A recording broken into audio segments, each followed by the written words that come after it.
Tidak ditakutkan atas engkau bahwa tersamar, tersembunyi jalan-jalan keridhaan itu atas engkau.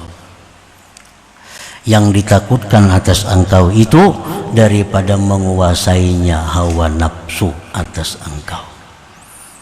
Rasulullah sallallahu alaihi wasallam beliau pun seringkali berdoa, Allahumma inni a'udzubika min hawan muta'.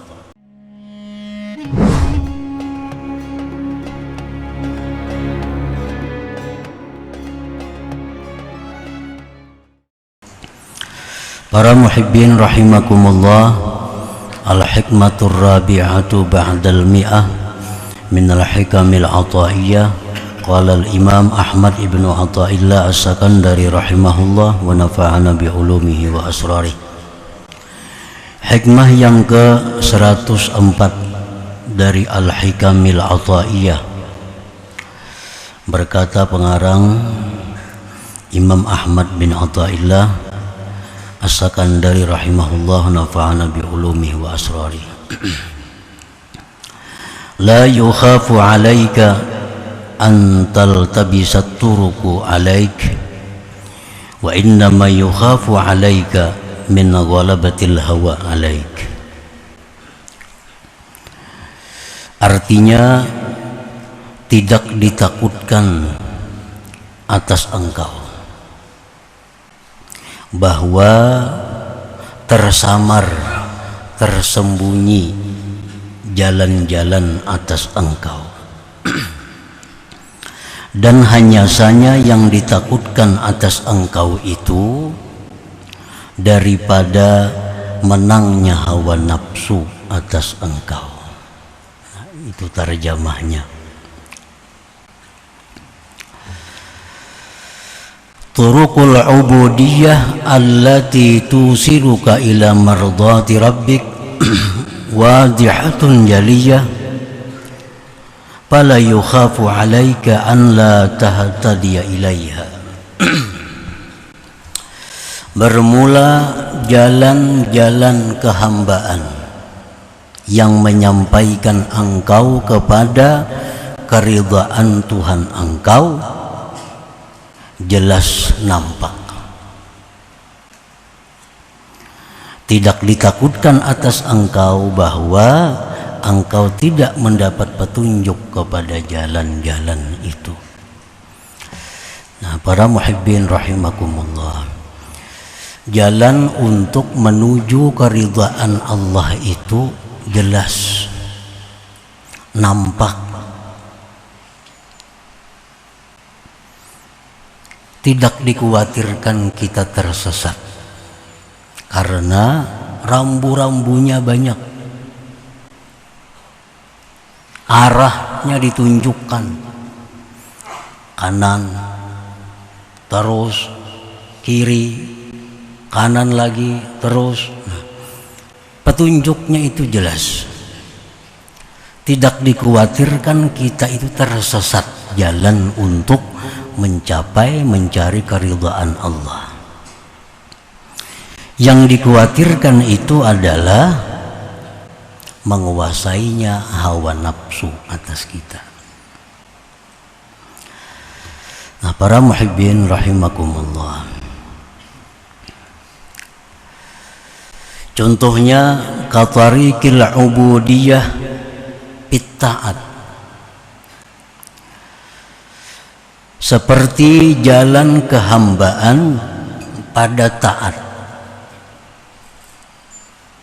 Jalan kehambaan kita untuk menyampaikan kepada keridhaan Allah dalam hal melakukan taat itu dijelaskan sangat jelas.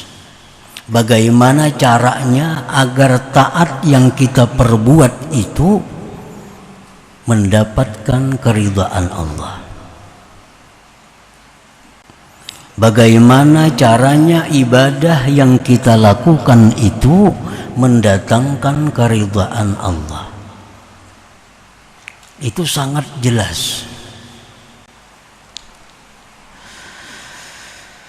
Katariqil ubudiyah fit ta'at an tashhada minnatahu biha alaika.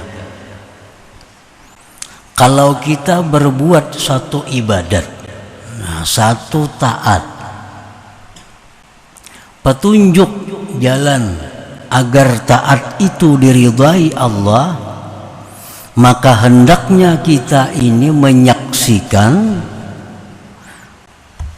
anugerah Allah di dalam taat itu atas kita. Artinya bahwa kita melakukan taat ini adalah diberi anugerah oleh Allah.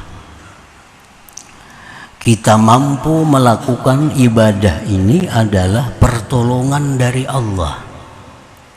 Setiap kali kita melakukan ibadah, kita jangan lupa bahwa ibadah yang kita lakukan ini adalah pertolongan Allah kepada kita, sehingga kita bisa melakukan ibadah itu. Nah, ini satu jalan ibadah yang menyampaikan kita kepada keridhaan Allah. Allah Subhanahu wa ta'ala berfirman, ma asabaka min hasanatin faminallah. Sesuatu apa yang mengenai engkau dari kebaikan, maka itu dari Allah. Kita sembahyang, hendaknya kita ingat bahwa sembahyang kita ini bisa terlaksana ditolong oleh Allah. Puasa, hendaknya kita ingat bahwa kita puasa ini bisa kita lakukan ditolong oleh Allah. Bersedekah, berwakaf, kita bisa melakukan itu karena kita ditolong oleh Allah, bukan kemampuan yang ada pada kita. Nah, ini jalan kepada keridhaan Allah dalam hal ibadah. Pertama, kita saksikan anugerah Allah kepada kita sehingga kita bisa beribadah. Yang kedua, wa an tukhlisa fiha, bahwa engkau ikhlas pada ibadah itu.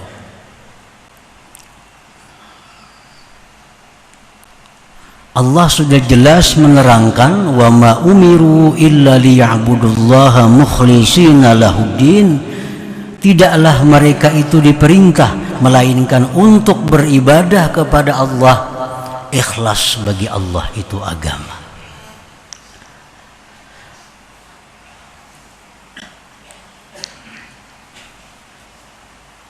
Nah, apabila ibadah kita ini dilakukan sesuai dengan rambu-rambu, sesuai dengan petunjuk-petunjuk yang jelas petunjuknya, maka ibadah kita ini akan sampai kepada keridhaan Allah Subhanahu wa ta'ala. Nah, yang kedua contohnya wal maksiati, maksiat.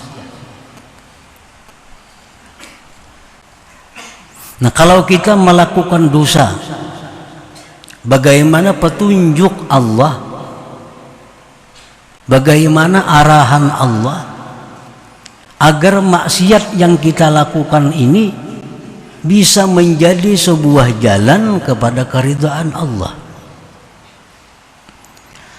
Antatuba ilallah subhanahu wa tastaghfirah, bahwa engkau tobat kepada Allah dan minta ampun kepada Allah.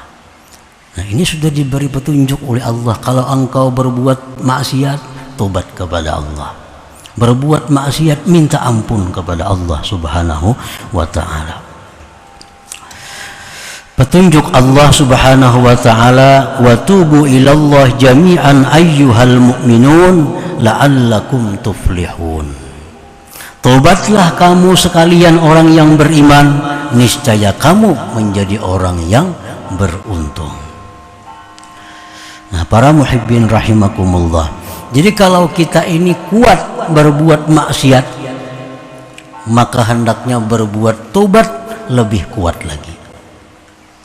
Kalau kita suka berbuat maksiat, maka hendaknya bertobat lebih suka lagi. Nah, ini petunjuk yang dijelaskan oleh Allah. Bagaimana supaya maksiat itu bisa membawa kita kepada jalan yang diridhai oleh Allah Subhanahu wa ta'ala.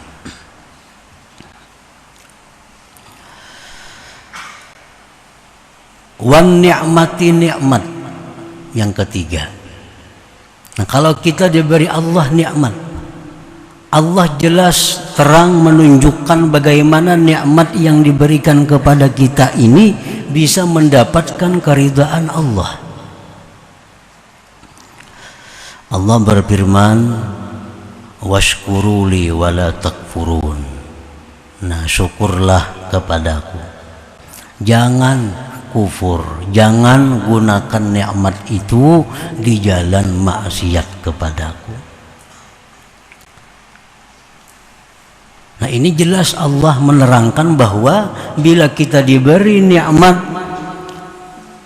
bersyukur kepada Allah, gunakan nikmat di jalan yang diridhai Allah, wala takfurun, dan jangan sekali-kali menggunakan nikmat itu di jalan yang dimurkai oleh Allah Subhanahu wa ta'ala. Yang keempat contohnya lagi, wal bala. Bagaimana petunjuk Allah terhadap bala, antasbira alaiha, bahwa sabar engkau atasnya itu. Qala ta'ala, Allah menjelaskan, wala nabluwannakum bi syai'in minal khawfi wal ju'i wa naqsim minal amwal wal anfusi was samarat wa basyiris sabirin. Firman Allah, akan kami coba kalian dengan sesuatu daripada ketakutan, kelaparan, kurang harta, diri dan buah-buahan, dan berikan kabar gembira kepada orang-orang yang sabar. Nah, para muhibbin rahimakumullah, jadi jalan yang dijelaskan oleh Allah itu sangat nampak kepada kita, bagaimana kita taat kepada Allah supaya hasilnya diridhai Allah. Bagaimana kita kalau maksiat kepada Allah supaya maksiat ini pun mendatangkan kepada keridhaan Allah. Bagaimana nikmat itu supaya menjadi nikmat yang diridhai Allah. Bagaimana bala itu supaya menjadi bala yang diridhai Allah. Allah jelaskan jalannya sejelas-jelasnya, dan tidak akan samar itu kepada orang-orang yang berakal.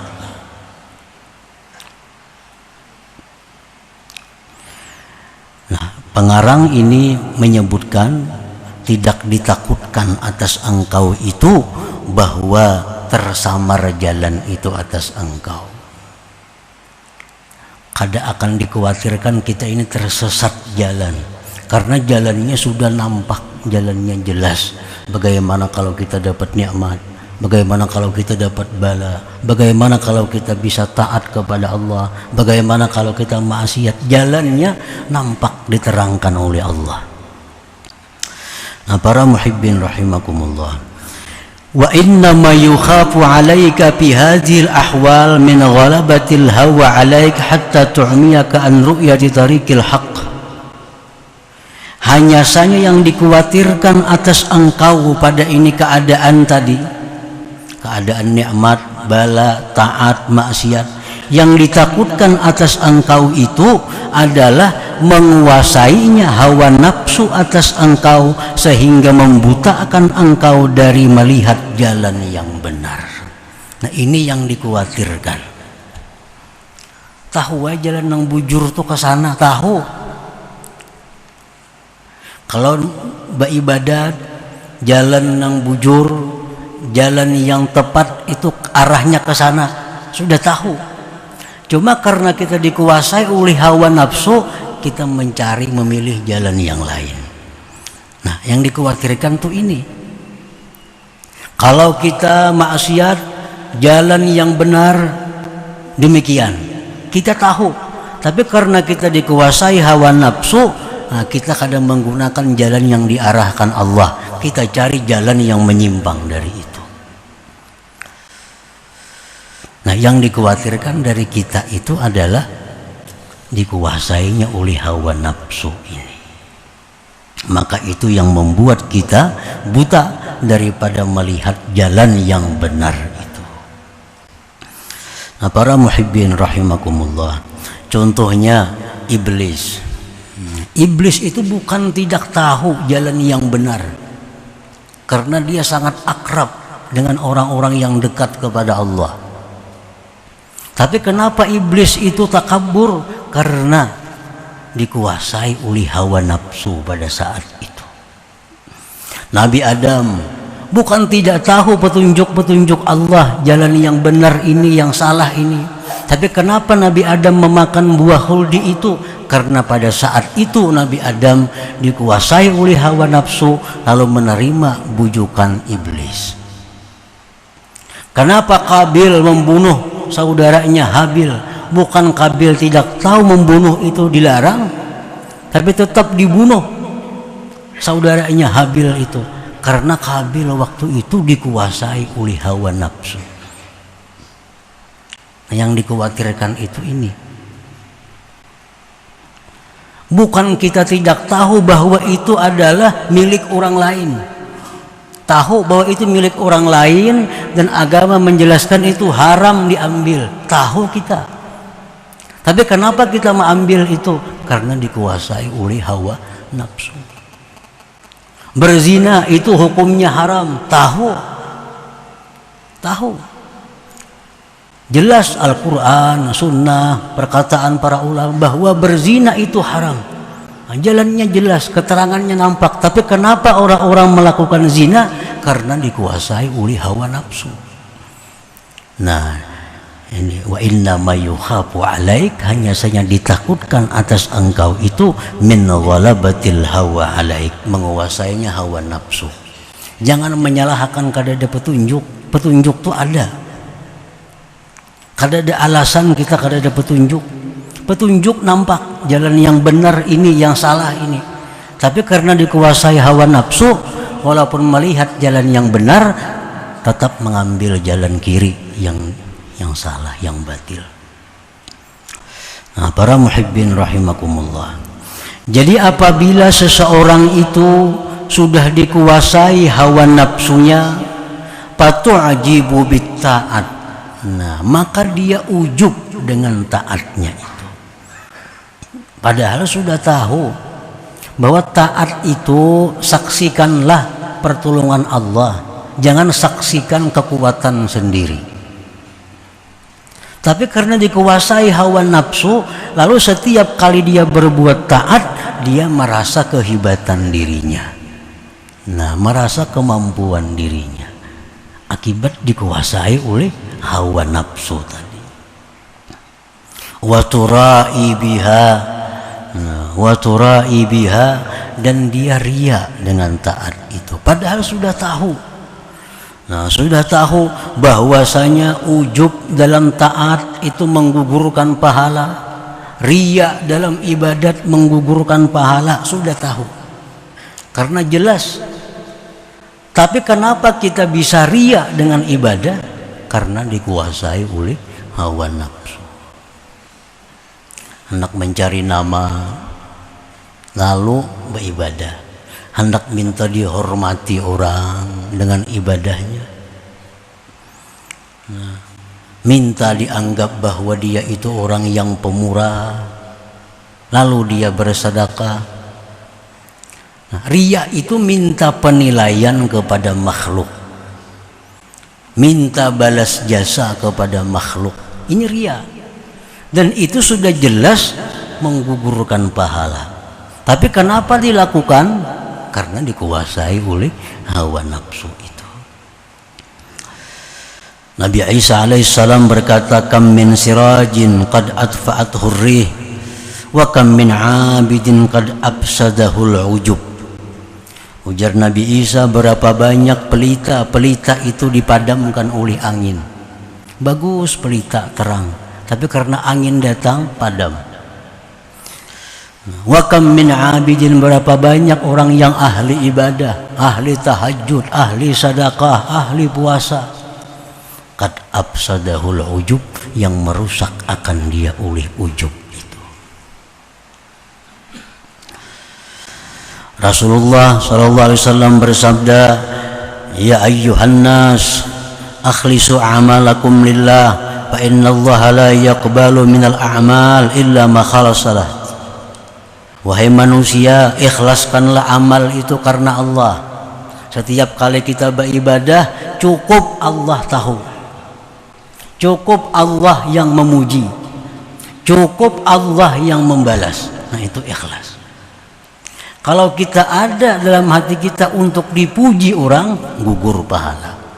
Kalau kita ada dalam hati untuk dibalas jasa oleh orang, gugur pahalanya. Kan jelas ini petunjuknya sudah ada. Tapi kenapa orang-orang itu masih beribadah riya, masih beribadah itu ujub? Nah, karena dikuasai oleh hawa nafsu itu. Nah, para muhibbin rahimakumullah,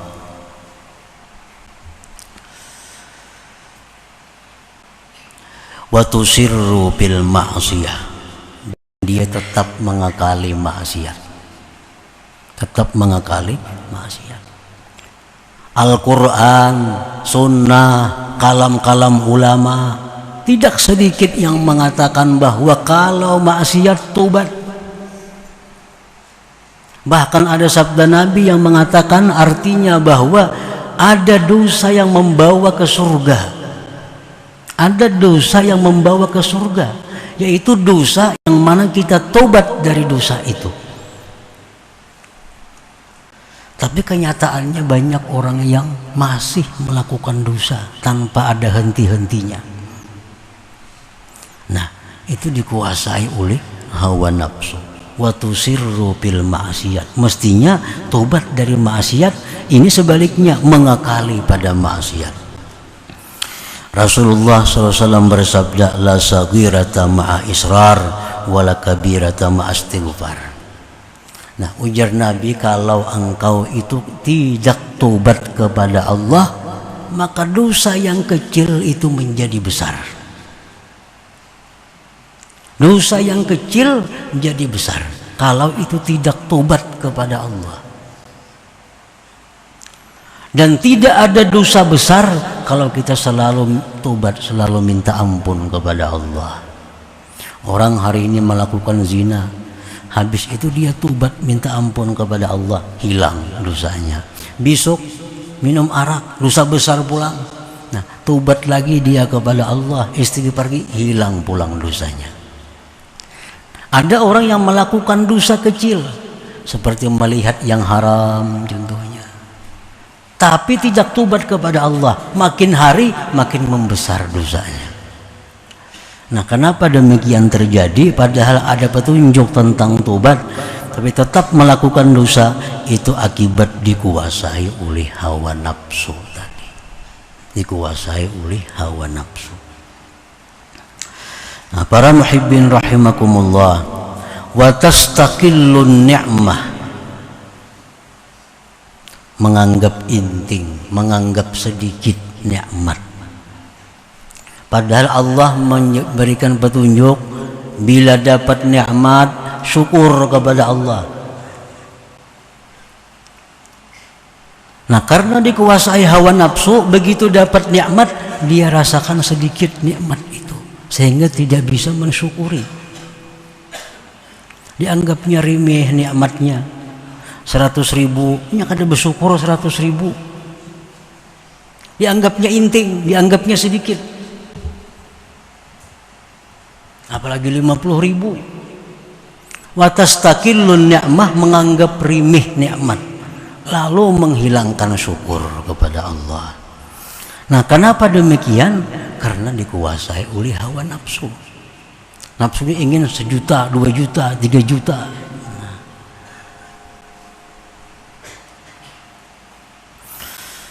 Wa tajza'u fil baliyah, dan keluh kasah pada bala. Pada Allah sudah menjelaskan bahwa orang yang bisa menerima musibah, bisa menerima bala, itu sudah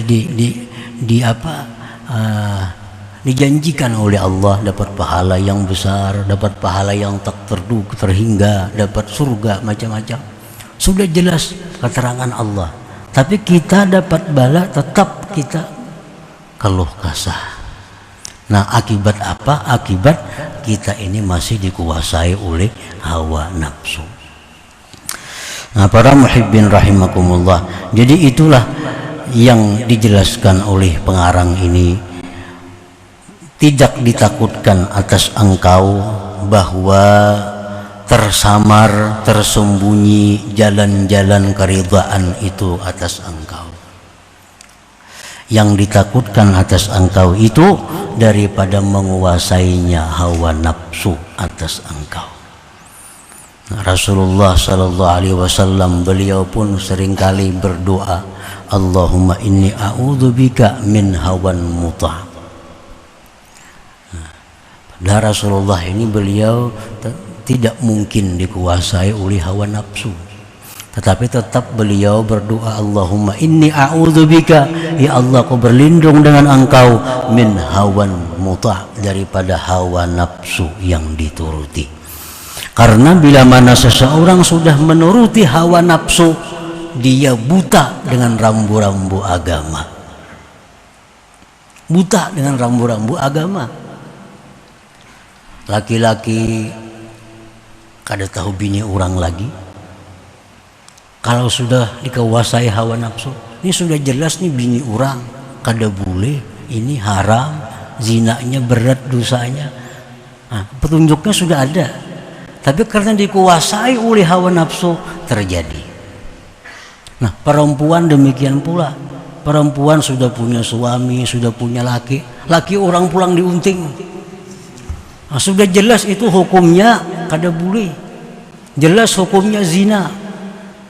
Zinanya lebih berat daripada orang yang masih gadis karena sudah punya suami. Tetapi karena dikuasai oleh hawa nafsu, rambu-rambu tadi menjadi buta. Nah, nang dulunya tahu pada itu haram, jadi kada kelihatan lagi haramnya. Tahu ini tidak boleh, jadi kada kelihatan lagi. Nah, yang dikhawatirkan atas kita itu adalah bila mana kita dikuasai oleh hawa nafsu.